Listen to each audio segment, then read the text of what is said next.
Hello, everyone, and welcome to the Pastrami Nation podcast. Today, we have a very, very special episode. We have a very, very special guest with us today. He's a filmmaker. He's an actor. You might recognize him for some shows such as Falling Skies, which I loved, Preacher, X-Files, a couple things. You have a massive, massive filmography. We'll talk about a little bit about that in a little bit. Today, he's here to talk about his film Centigrade, short film Centigrade, and the Kickstarter that he's planning to launch to turn it into a feature film. Mr. Colin Cunningham, thank you so much for joining me today. Thanks, Kevin. It's good to be here. It really is. Thank you. Yeah, definitely. So let's get started. Let's talk about Centigrade. I had the opportunity to watch it earlier today. I absolutely loved it. 15 minutes appeared just like intense. Wasn't sure what was going to happen. It got me. It was amazing. So tell me a little bit about the movie and how the kind of the basic idea came up and how the short film came together. Sure. Well, I'll tell you, man, it's as a filmmaker and knowing other filmmakers and watching podcasts and interviews with other filmmakers, you hear these great, wonderful stories. Now, most of the movies I've made, there hasn't been a great, wonderful story. And, right. But this one's got one. Well, a little one. It's got a little story. Basically, we didn't even set out to make a short film. Myself and producer Madison Gray, we wanted to shoot a feature film. So we thought, well, let's shoot a sequence. Let us shoot a sequence of the movie. Because look, people knew me as an actor, but not as a director, okay? And I'd actually directed some things for other people, but I was a director for hire. So it was music videos and it was coverage and it was working with other people and all that. And it was wonderful. But I thought this I wanted to put my own personal stamp on. So we wanted to raise money. We wanted to shoot the feature. And we thought, well, let's shoot a sequence in the movie that'll prove that we can do this. We'll get the rest of the money and then we'll go out and we'll shoot the rest of the feature. And it kind of started from the Coen brothers when they did a movie called Blood Simple. It was the first movie they ever did. Classic. And they basically went out and got money to shoot a trailer. And with the money they got to shoot the trailer, they shot the entire feature film with the money. So it was like, hey, we can do something like that too. So long story short, we went out and we shot this sequence. It had a beginning, a middle, and an end. And it showed that, okay, can I do this as a director? And I wanted very little dialogue, and it was a thriller. It wasn't a horror kind of thing. And long story short, the film turned out okay. And we thought, well, it turned out great.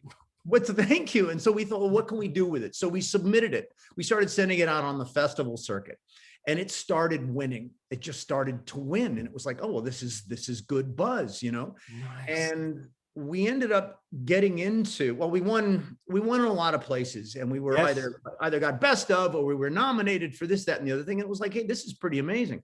And then we actually got in to Cinequest, and Cinequest is almost impossible to get into, right? Because it's an Academy Award qualifier, which means if you want to be considered for an Academy Award, you have to not only get in to an Academy sanctioned festival, you have to be in competition, which is tough to do. And then you have to win it once you're there. Anyway, long story short, we went to Cinequest and we won.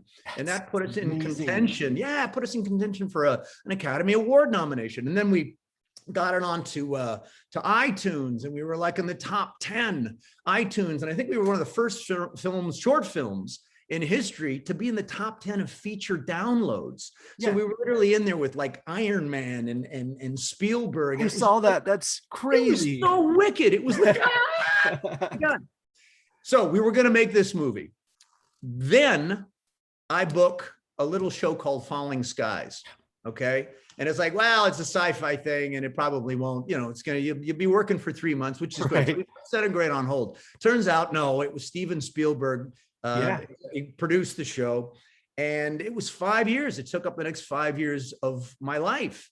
And then after that, MGM had interest in it as a TV show.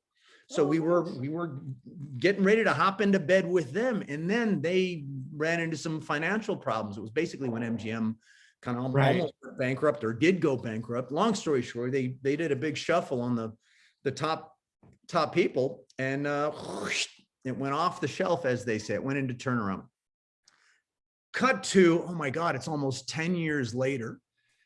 And this was 2008, you said, right? Yeah, 2008, Keep the 2009. And name. long story short, man, it's time to finish what we started. So, and look, and everybody goes through life too. You're up, you're down, your girlfriend breaks up with you, and you Right. just life, right? It's hard. I've always said, like, sometimes I'll talk to film students, which is just a great thing to do. Mhm. But I'll tell them, like, making movies is hard. You want easy? Make a sandwich. Seriously, it's so hard. And if you knew how hard it was, you wouldn't do it. There's Right. something Right. about being a young filmmaker that I absolutely adore because you're just so ignorant. And I say that as a bar of gold. It Right. is the only thing that will keep you moving forward, because if you honestly knew any better, let me put it another way. If you knew what was impossible, you just wouldn't do it. And by Right. not knowing what's impossible, you obliterate, you erase the line, and you move it. You move it another 100 feet back from where the last person left it. So it's just that going for it kind of thing. So look, blah, blah, blah. It's time to make the feature film of Centigrade. So I'm living in Utah right now. I got a hold of producer John Pugh, who's done some amazing things. He's behind Desertscape and Horror Fest in St. George, Utah. And I thought, man, if anybody can do it, John can do it. And I called him up. We knew each other via those festivals, Right. because I'm supporters of them. And he said, we can do this. We can do this. So it was like, then let's do it, man. Let's do it. So I've put the producer, director, whatever hat back on, and we've got a fantastic feature-length script. And so now it's like, okay, well then we got, and it's amazing. Again, Kevin, everything you got to create before you create it. You don't just, you got to create the infrastructure to even ask for the money. You know what I mean? You've got to make the rounds. You got to get a little bit of a buzz going. You got to create the website and the online presence and all the social media. And you got to connect with people. Then hopefully you can present, say, your argument as opposed to your dream, because look, there's a lot of people out there, they've got a dream too, and they're valid dreams. And I guess in a way, we're all just trying to put our best foot forward and say, well, look, here's what I got, and here's why I'd like you to invest in me or invest in this. So we're kind of hitting the bricks running, and you know, you approach it all with humility and gratitude, and especially with all this COVID bullshit. Oh, yeah. What a year! Like, and I'm in a way, I don't even want to go down that road. It's because it's boring. I don't want to talk about it, but it's like, for me, it's like, let's do something. Okay, let's plant some seeds. Let's let something grow. Let's get out of this shit, man. You know, it's just driving me nuts. So it's like, it's just enough. I'm going to do something. We're going to do it. We're going for hell or high water. And I'll tell you, whatever we raise, if we raise 25 cents, we're shooting it. Come October, we're shooting the damn movie, and I'm going to shut up now and you can ask me. No, totally, man. No, I'm enjoying this completely. No, you go ahead. Sam, I was wondering about that, you know, like obviously, like you said, you know, the whole, you know, COVID fiasco the past year, was that was a huge motivating factor for you just to get this done. You just wanted to do this, get it out there, and it's also funny when you think something. about it. It's like, you think, hey, let's make a movie. What's the worst that could happen? Right? Pandemic? No, got through that. Right, I worked that one out. Everybody, we've all figured it out one way or another. For those of us, thank God, that are still here, we're still here. All right, so we figured that part out up to now. So, movie, okay, great. Let's do it. But look, if anything, for me, it's just great to start thinking creatively again. It's great to start thinking of some stories again. And it's like, hey, we could do this and we could do this, and that's the good. The bad is, why are we going to do that? Oh my God, that's screwed up. Oh, we lost that, or whatever the challenges are. Yeah, they're brand new pains in the ass. I gotta deal with. Now I got a completely different set of headaches, and it's a joy. It's like, oh, now I get to worry about something else for a change, and it's kind of strange, but that in itself is refreshing. You know what I mean? Yeah, no, absolutely. I completely get that. So just real quick, just about. So when you were making this movie, you mentioned the Coen brothers being a big, you know, influence on the, you know, the movie itself, or on making the movie. Who were kind of your influences when you went in to make the movie? I mean, you've worked with some, you know, I mean, you've worked on a show, you know, by, you know, Steven Spielberg. You've had a small role in a Christopher Guest movie with Best in Show. who were some of your kind of influences Well, coming up, I'll tell you, to it's so funny. direct? You nailed the top two for me. Okay. The big name, of course, is obviously is Spielberg. Like, my God, to put that on a resume, Yeah. it is what it is. It goes without explanation. But the Christopher Guest gig, I had a very, very small part in Best in Show. I love that movie. And I had always told myself, if I was ever able to be in that company, the Eugene Levy and the Catherine O'Hara's and the Michael McKeans and all those guys and the Christopher Guesses, because I'm a Guffman fanatic. I'm a Waiting for Guffman devotee. And I thought, if I'm ever able to trade with any of those people on any level, no matter how big, that will be one of the biggest accomplishments in my acting life.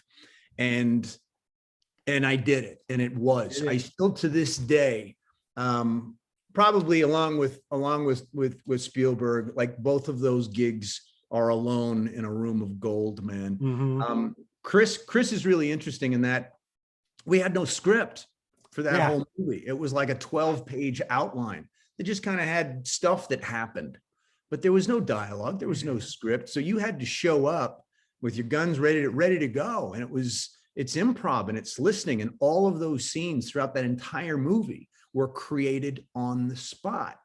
So anyway, I'm kind of going off on a tangent. Oh, please. Because it was just so great to do. But coming full circle, it's having been able to do those things, to work with these incredible minds that break the rules. They've written the rules and then they break them and they reshuffle the deck. So it's been a wonderful experience. It really has. And of course, I did 10 years on Stargate SG-1. Yeah. And then a story I tell from that is, I was on that show off and on for like 10 years. And I never bothered to learn anybody's name. And the reason was, I never expected they'd ever invite me back. Really? So on my first day, I thought, they're never bringing me back. And there's no reason I was so nervous. I didn't learn anybody's name. And then they brought me back again twice. And I thought, wow, two's a charm, man. They're never, that'll be the end of that. Anyway, I kept thinking like this, like a complete horse's ass for 10 years. It was finally after like 8 years, I thought, maybe I should start learning everybody's name, Anyway, so look, I've been really blessed, man. I mean, I really, really have, because literally I will pass 8 or 9 actors that are better than I'll ever be on my way to Starbucks every morning, and they're not working, and I am, and I have no idea why. I can maybe point out a couple of things, but not for 30 years. Not for 30 years, man. I mean, that's nuts. I would have been happy just to be able to pay your rent for 3 years, for 3. To pay your rent for 1 month as an actor is a feather in your cap. So I just keep waiting to be diagnosed, with a terminal illness, because I've had way more luck than anybody ever should have a right to have, Gotcha. Yeah, no, totally. So I have to ask about one thing before we move on real quick. I'm from Portland, Oregon. And cool. All right, that's where I live. And I know you were on a couple episodes of Stumptown. Yeah, well, it's interesting because the Stumptown I shot was all done at the studio in ABC. So down there, opposite Griffith Park. Yeah, I know they shot the exteriors and stuff. In Portland, but no, I never made it. I never made it to Portland. Okay, that was but I've been to Portland. I love Portland. Portland's amazing. Portland's beautiful. I love it. So I have to, so when you're playing a role like this, you're directing, you're writing, you're doing everything, and you're acting in it. How is it? So the role is pretty intense, super intense, and you're in it. You're just going for it. Is it tough at all to kind of switch that off and just become director at that moment, or because I mean, well, you're pretty much directing yourself, so I guess. No, it is hard. Kind of. I none of it's easy. Right. There's got to be something wrong with you to do it. I've often said, they say that, why aren't there more women, directors in film and television? I'm like, because they're too smart. Right. Yeah, They're they know better. They're not stupid. That's why there's not more female directors. That's my opinion anyway, because you got to be out of your friggin' mind to think about doing this shit. Are you kidding me? Look, man, you look at the Directors Guild, all right? The the DGA, all right? The DGC is no different. The Directors Guild of America's got like $20 billion in unused money. You want to know why? Because the average life expectancy of a director is like 56. 56. Okay, it's young. They drop dead. You don't eat. You're stressed out. You get divorced. You don't see your kids. You start drinking. You start snorting shit. You turn into a horse's ass, and your heart explodes. Okay, right. Women know better. Anyway, I'm not going to go off on that. No, yeah, you bet it's hard. Look, the smartest thing, the lucky thing, I was the luck of Centigrade is the fact that I wrote it, so I knew it intimately. Right. It. I didn't have to interpret it. I did. That was already kind of built in. But since I was directing it, I wanted people around me that knew just as much, if not more, or just had a different opinion.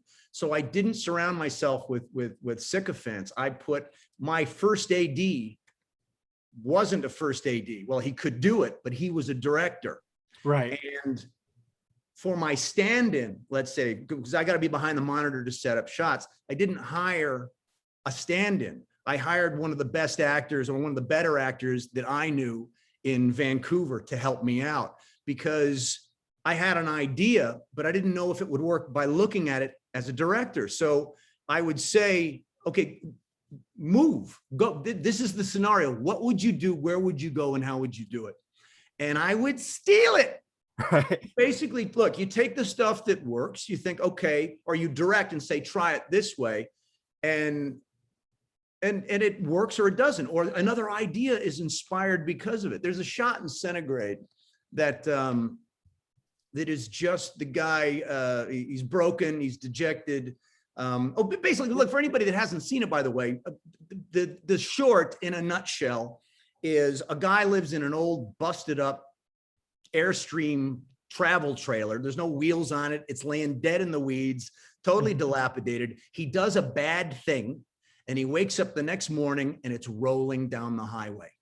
Okay. And he's being towed by a big black pickup truck. The doors will not open. The windows will not break. And he's burning up. It's getting hotter and hotter and hotter. Within that story, there's a shot, simple little shot of the guy just kind of loses it. And he just sits down, totally exhausted. And we see his bare feet. All right. We see his bare feet. That was a total fluke shot. That was our camera operator, just happened to set the camera down on the floor when somebody was sitting there doing that. And I thought, that's the shot. That's the shot, man. That's great. Before it was faces and it was expressions. And I thought, oh, bare feet. There's just something very just vulnerable about it. The bottoms of somebody's feet. It's like you're barefoot and you're hot as hell. And all you see is just somebody sitting kind of passed out, and you just see their bare feet. So there was just something very kind of sad. So anyway, so these ideas pop up. But yeah, you bet it was hard, man. It was really, really hard, because I would have to run in and out. Now, I will say I didn't get into playback. That's where you can shoot it and then go back and rewind it and then watch it, because that can become a real crutch. So I didn't. I just kept moving forward. And we shot 2 days inside the studio, and 2 days we went on, I wouldn't call it location. It was basically a couple of abandoned roads and an airstrip that they didn't use anymore, about 4 hours from Vancouver. So, and all the shots inside the trailer, we had people on the side, just, pushing it. Right. So it's amazing what you can do, but it was hard. You bet it was hard. But for me as a director, I didn't want to, do the 2-shot over the shoulder, 2 people walking down a hallway or sitting in an office behind a desk. I wanted to tell the story cinematically, whether you could hear anything or not. It wasn't a radio play. This isn't a talkie-walkie, even though you're probably wondering why I don't ever shut up. But it had to tell the story with the shots. It had to be a movie. And so as a director, that was the challenge for me, to see if I could focus on the micro, focus on a water droplet, focus on a bead of sweat, focus on a glint in the eye, or a look, or just some kind of visual phrasing, that will tell the story, versus somebody explaining it via a bunch of talking. So yeah, it was challenging. It was very challenging. Yeah, I'll take a pause. No, it's fine. I have to ask, how many trailers are on that end scene? Hey, I'll tell you what, that end scene, first thing I think of when you say that is basically the for those of you at home, but you got to check it out. No, because you're going to go on the website, so I'm not even going to describe it. Okay? I don't want to spoil it. We will plug it all later. Because you can see the film. You will be watching the movie, I promise. Cool. But we got that last shot for a case of Corona.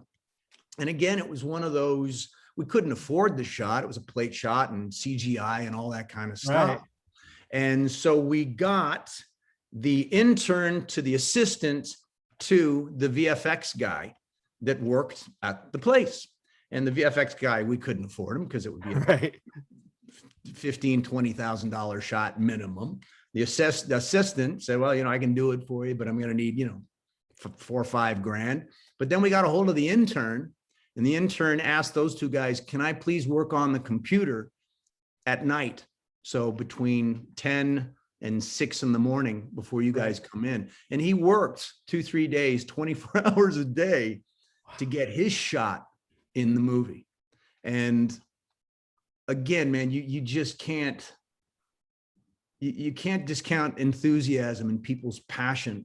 And God only knows what kind of mistakes he made that we didn't see, because he wanted something to put his name on. That he said, I can show myself. I just need a vehicle to do it. I need something that's great, that's credible, that I can put my name on, that I can put my work forward to show. Right. And now, yes, he built that last shot, but the entire film is probably on his demo, or so it should. And he has every right to put it on there. That's his work. So it's just great when you're able to work with that. And it's tough because you can only put out that kind of energy for so long when you're starting out.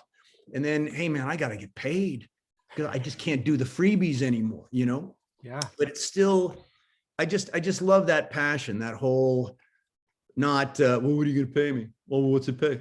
Instead it's like, I look, one of the first gigs I ever had, it's funny, and it wasn't acting. I was going to go and get a job working at not a market. It was like one of those little outdoor street vendors that sold fruit. Yeah, they sell fruit. And they got the apples and the oranges and maybe some flowers out front kind of place, right? And it was a little mom and pop shop operation. So I was going to go in there and get a job folding boxes or unloading fruit or whatever the hell it was. Instead, what I did was I shot on my camcorder, I shot a commercial for them, and they didn't even know I was doing it. Yeah, I shot a commercial. So it was like a 50-second spot, and it was just simple, just static frames. Here's the fruit, going off into eternity on the rack. And then there was the store sign and people going in and out. And I got a close-up of a lady smiling or whatever it was. And I put it together with some music. Anyway, so I put it on VHS, and I pitched the guy. I said, I made a commercial for your market, and he looked at it, he said, I like it. This is actually pretty good. How much for the video? I said, give me $200. And he said, you got it. He gave me $200. Wow. And then he aired it on the community access channel. I don't even know if they do those things anymore. Everybody's got a YouTube network. Exactly. But back then you could get a public access channel. Anyway, so he would do that, and it generated some business for him. And I thought, again, I didn't go up to him and say, hey, pay me and I'll do a commercial for you. No, I shot the commercial. And then if it's any good, and fortunately it was, I've tried that again a few times after that. It didn't work at all. But anyway, I just appreciate that spirit, that entrepreneurial, let's do it. Let's go out and make a movie. We've got an old VHS camcorder, or the phone that's in your back pocket. I remember hearing Scorsese couldn't get funding for Taxi Driver. Right. and he was going to shoot it on VHS or Betamax. He was going to shoot it on beta tape because he was going to shoot it. Yeah. Because that's the thing. Nothing was going to stop him. Nothing. So if he had to shoot it on Pixel Vision or make it a flip book, he'd have done it, because that's what else are you going to do, man? Right. Life is either too short or too damn long to be doing crap you don't want to do. At least take a shot at something, you know? Yeah. And with that, I mean, I could assume that's probably just your number one advice to young filmmakers out there. Just do it. Yeah, no, if anything, I'm sometimes afraid, because every now and again you'll get that question, well, how do I become a director? And the truthful answer to that is you'll never become a director, because you just asked me that question. Directors don't ask that question. They don't have any time. They're shooting or they're editing. There's no time to ask somebody sitting on a chair and on some stage somewhere at some stupid ass film festival, how do I become a director? Don't ask it. Just do it.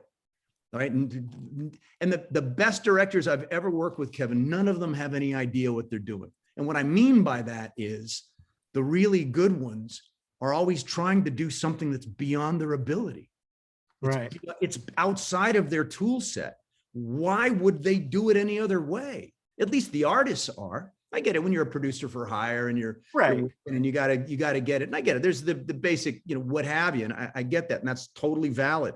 But I've been fortunate to work with people that are like, yeah, forget that. I don't know, man. What do you want to do? How do you want to do this? I don't know. Like, I don't know. I'm like, well, you tell me. I don't know. I don't know. Let's try it. And then something will happen. I'm like, yes.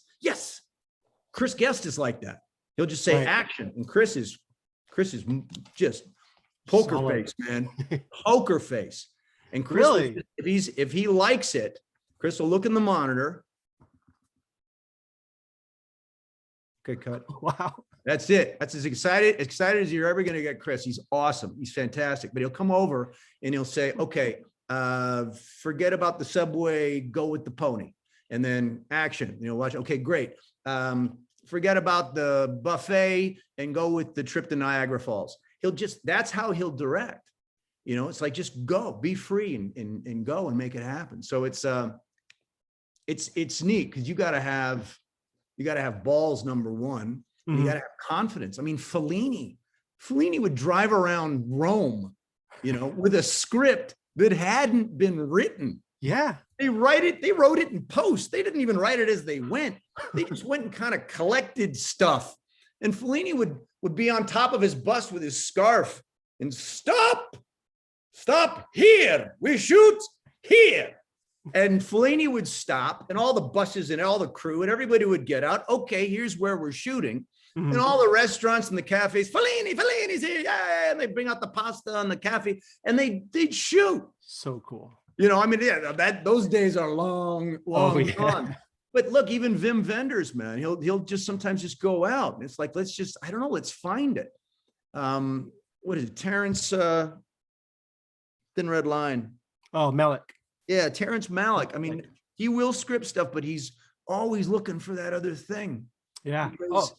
Because it will whisper to you, and you can deny it, or you can listen to it. It'll help guide you. I remember Francis Ford Coppola was, I think he was doing Frankenstein or one of those movies, and everything was scripted, storyboarded down to the dust that would fall on a table. I mean, it was all storyboarded. And he said, like, after, I don't know, 30 days, it was like, it just got so boring. Right. Like, what are we doing? We're checking boxes. That's not fun. We're just checking off boxes. Let's throw that shit out for a couple of weeks. Or at least the day. I don't know. Okay, we did what we were supposed to do. Now let's just do something. Let's find something. What else is out there? What's whispering to any of us? Let's see what happens. So look, that can be part of it too. And you open yourself up to the muse with a bit of luck. Something will shine upon you.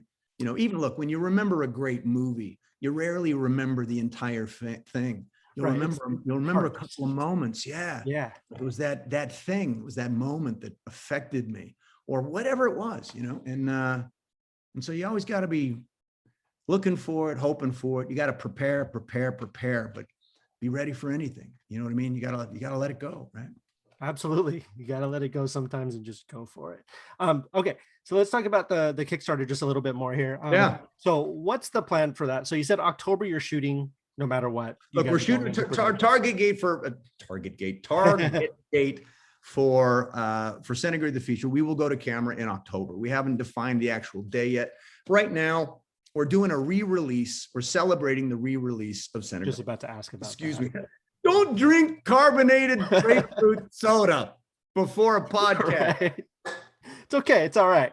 Anyway, so June 16th, we are re-releasing Centigrade. So you can't find it right now anywhere online. We're going to re-release it in celebration of the fact that it's just a great story. It's a great film. And in order to launch this Kickstarter campaign. So we'd love everybody to go to the website, which is centigrademovie.com.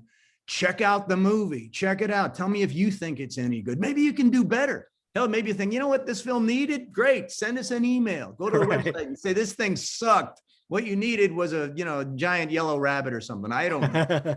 But check it out and check out the trailer and subscribe. We promise we're not going to sell your friggin' info. What we're trying to do is put together a collaborative support group of people that just want to support people that are doing something. You can have a piece of this thing and you can take pride in it. The fact that, hey, whether it was your $5 or your what have you, went to hopefully make the world maybe a little brighter, a little better, a little more entertaining. Oh yeah. So that's what we're hoping for. So join us on the ride, please. We'd love to have you. And yeah, and that's that. We appreciate the support. And with you, Kevin, thank you so much. Of course, man. I'm super excited to see. Like you said, this was a segment of a bigger story. So I can't wait to see where it all goes. What the bigger story. Well, I'll tell you is right now, because you've seen Centigrade the short, which focuses on one person. Mm-hmm. This happens to one person. There's four other things that happen with 3-4 other people. Gosh. Okay, so imagine 3 or 4 Centigrades kind of stitched together. So that's basically what the film is in a nutshell. That is awesome. And so it's you mentioned earlier it's more of a thriller than a horror. It can stay within the thriller realm. You're not going to go like all Saw on us or anything like that. Or no. I can't do any more corn syrup and gotcha. Food coloring, man. I've been bathed in what do you call it? Shaving cream. That's the only way to get that right dyed color off your skin is shaving cream. Man. No, but I remember, I love horror, man. I got to work with some wonderful people on a show called Masters of Horror. Oh, okay, yeah. For this, and I had to play a guy who was melting. It was some kid bit into an ice cream cone and it melted and I was attached somehow to the ice cream cone. Anyway, they used this stuff. If you ever see this gooey goo in these horror flicks, it's called methicil. Right. And methicil is the same stuff you find in McDonald's apple pies and cherry pies. Really? It's the thickener. Ooh. So it's purely, what do you call it? I don't want to say sanitary. It's food grade stuff. And they use it for these horror. It's probably better off in an apple pie or a cherry pie, but you put it on your skin and it's not water soluble. So you hop into the shower and the shower beads off of the methicil. You have to squeegee it off. It's so gross, man. It's so gross. But man, what a great day at work though, huh? Right. Playing a guy who's melting like an ice cream cone. There's nothing like it. Every day is something different, huh? That's crazy. I've always said a bad day on set is better than a great day fishing any day of the week. Right. No, that is very true. So I can't, I want to kind of pitch but talk about the Desertscape International Film Festival. Yeah, absolutely. You're going to be one of the special guests there, I believe. Is there, and you've been there before, right? Yeah, no, John Pugh and Adam Mast, who put together this fantastic festival. Look, the thing that blows me away is that I was in New York a year and a half ago. And then the fit hit the shan, and it was time to get the hell out of New York because it was going just wacko. So Right. I came out to St. George, Utah, because I've got family out here, and I've always come out here to visit. But I don't want to. It's blown my expectations totally out of the water. The amount of filmmaking talent here. When you meet people like John or Adam at Desertscape, and they also do the Horror Fest, and Right. they're top caliber festivals, and the talent that you see of the people making the movies, and the amount of theater that happens in this town, and the arts and the support. Man, I almost don't even want to say it because I don't want anyone else coming here. No, seriously, because they're all starting to come in from California. Oh, yeah. And I don't want to say you're welcome because you are welcome, but I kind of wish you weren't because I'd like to have it all to myself. I completely understand that. Please stay in the crazy places which you come from and don't come out here. But yeah, so Desertscape is coming up. And John and Adam are doing an awesome job. And they've actually, I'm privileged and honored to be a judge. And man, some of the movies, oh my God. Just, I'll tell you, man, even when I did Centigrade and it went out and did the festival circuit, I'll say this forevermore till the day I die, some of the best films I've ever seen in my entire life were 3.5 minutes long. Blew me away. Yeah. But it's weird. You'll see something that's 3 minutes, 4 minutes, 5 minutes long, and you will walk away from the experience, and it will resonate with you like you've just seen a feature. And I'm not saying, oh, wow, that was a good short. You stop using the word. You just stop using it. And you don't even call it a film. You just walk around perplexed for a couple of days. Experience. Because you've been moved. Yes. Right. I just experienced something. And again, it just reminds you the power of this medium, because you get so drowned in shit that's on TV and the regurgitated crap. Yeah. And you can surf through 400 friggin' channels and it's the same faces. Yes, they're all different, but they're all the same face. There's that girl for that. There's that guy for that. And it's just like watching like mannequins at the local department store. It is. It really is. And then a Breaking Bad comes along and boom, just stops everything. And it reminds you, oh my God, what this can be capable of, what this can do. A show that just rocks you. Right. It just makes you think, just wow. Like I watched the assassination of Gianni Versace, and it blew my mind. That is top shelf material, man. And I don't know how those guys do it. I don't know how they keep doing it. I can see how you can get lucky with a couple of episodes of Breaking Bad, but I do not see how you can you start with great and it gets better every single episode. The next one becomes better and better and better and better. And you can't do that for 5 years. No. You can't do that for 2 episodes. How do you do that for 5 years?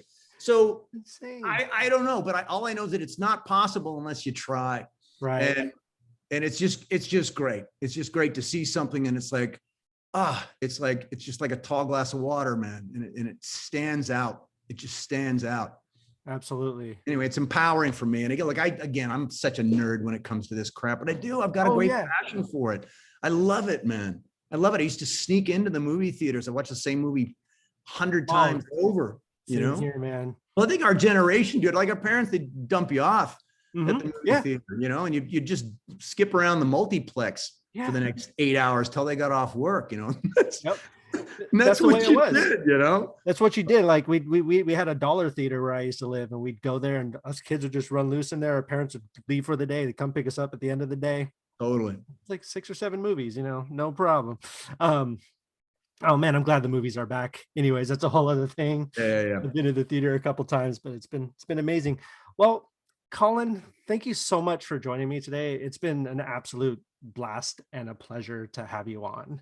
Really appreciate you coming by and talking about the movie Centigrade and the Kickstarter and everything.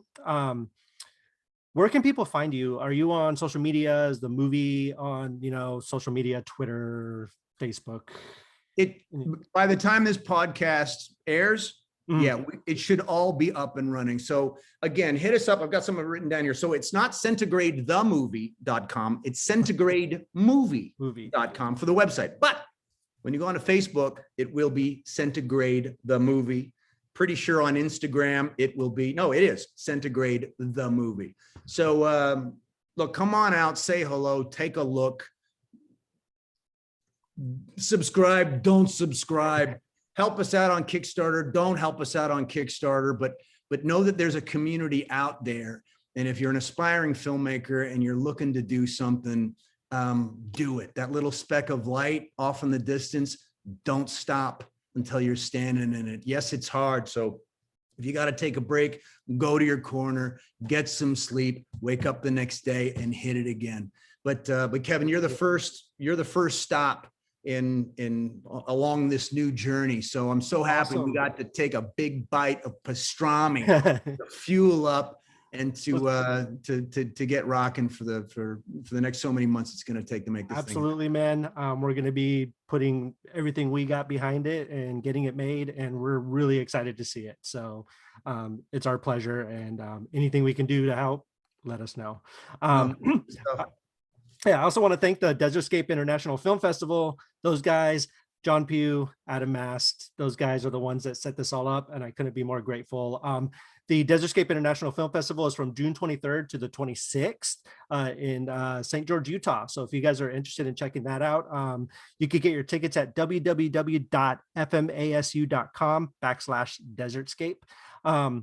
Again, Colin, thank you so much for joining me today. And, no, thank you, Kevin. Yeah, look, anybody who comes out to Desertscape, please come up and say hi. Yes. I won't know who you are, and I'm not a dick. I won't be like, oh, whatever. Okay, just come up, man. I want to meet you. Let's celebrate cinema. And Kevin, thank you very much. I appreciate it. Absolutely, no problem. And as always, you guys check out Pastrami Nation for the latest reviews, news, anything you guys want pop culture related. It's on Pastrami Nation. Thank you guys so much. So signing off, I'm Kevin, and Colin, thanks again. Thank you, Kevin. Thank you.